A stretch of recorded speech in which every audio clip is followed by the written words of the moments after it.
other forces at work in this world, Frodo, besides the will of evil.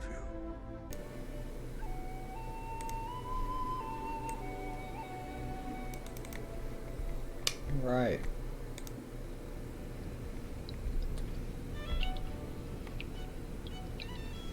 It's got a nice message from Cal. And it's a message I've heard from many, many, many people over the last 15 years. Thank you for the message. And the message was is that he admired how, given what I'm facing, I still persevere. And there's some reasons for that because you guys don't know the whole story. So 15 years ago, I was given a year to live with hereditary hemochromatosis. So imagine you have a 6-year-old daughter holding your hand in the hospital and she's saying, "Daddy, you can have my liver." Obviously, I'm still here. That's because I beat the odds and I've been eating a very strict diet for the last 15 years. I underwent treatment for an entire year. I was homebound, but I was given a year to live. So I was preparing for my own death. So then when I beat it, when the treatment helped me, because I had toxic amounts of poisonous iron in my body that was trying to kill me. It's deteriorating my organs even now. There's no cure, it's genetic. It's because I'm Scandinavian. So you see, my point is, this isn't trauma dumping. This is, you see, I've already been down this road before, okay? I faced the end of my life, and a few times I've had a gun in my face. I've been blown up once. So when you've already been up that mountain, when you've already been to the Misty Mountains, the second time you go back to the Misty Mountains, you kind of remember the first time you went there and the dangers and the perils that you might encounter. So my doctors gave my organs until 2013. I'm obviously still here. I probably need a liver transplant, but that's an impossibility. So you see, I've already beat the odds once. I've already been down the path. I already went to imminent death group therapy 15 years ago. Group therapy of people who are going to die. I already did that. And I did all that while I was going through a divorce and managing a big company. All that changed. So my doctors gave me until 2013. I obviously beat that, and I attribute that mostly to diet.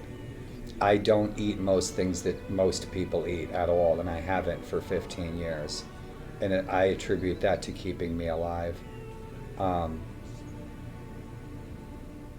then in 2014, I was diagnosed with multiple sclerosis. When you're diagnosed with multiple sclerosis, you automatically get 7 years taken off your life.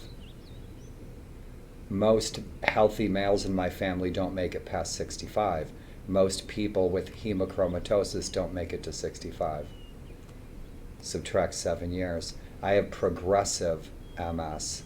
I may have Marburg MS.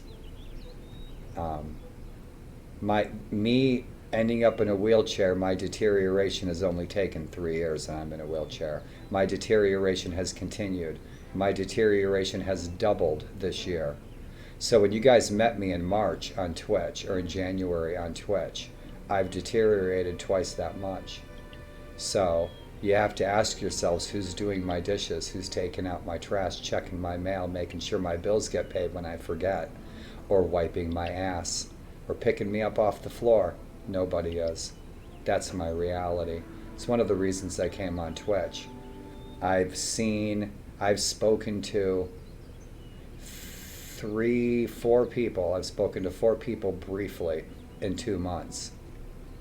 So there's no consistent support system in my life at all. My daughter doesn't live with me. My relatives aren't picking up the phone. And so one of the primary reasons I came onto Twitch was to socialize with other gamers who are interested in the same things that I'm interested in. and I found you all, and we are now all friends, and I am glad I didn't come onto Twitch for the same affiliation trip that most people do. I'm not here to be the next American Idol, but if I can be instrumental in curing this illness that's killing me, hemochromatosis is killing me, MS is deteriorating me. So my cognition and my legs and my eyesight.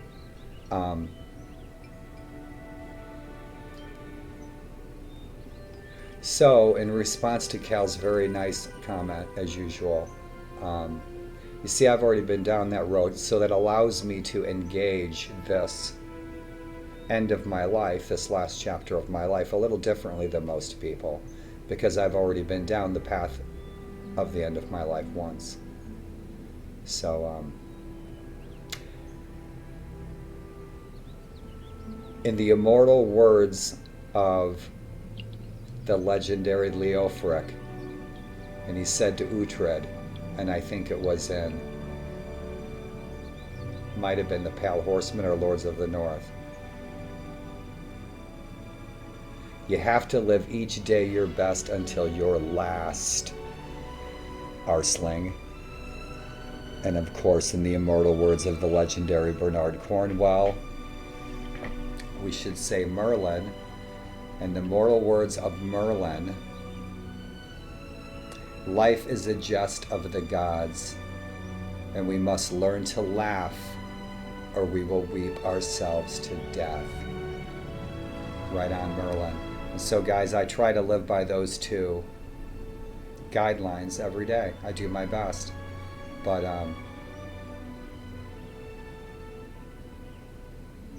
life sucks and then you die. I know a girl in high school said that to me once. Life sucks and then you die. That was her entire essay, and she got an A on it. It was one line in English Lit. And so to add to that, life sucks and then you die, make the best of it. It's your choice whether you want to have a good day or not. My legs are fucking killing me. They hurt. There's snakes going through them. Can't see out of my left eye. My liver hurts. I speak to a couple people a month, and that's it. And remedies, watch comedy every day. Reach out to people and socialize. And put on your finest clothes and have your favorite meal. So I hope that sheds a little bit of light on my situation in my life in the past and this century, what's happened to me this century. My advice to all of you is, life is a jest of the gods. Learn to laugh or you will weep yourselves to death. I'm glad to have met all of you, and thanks, Cal, as always. Rock and roll, you guys.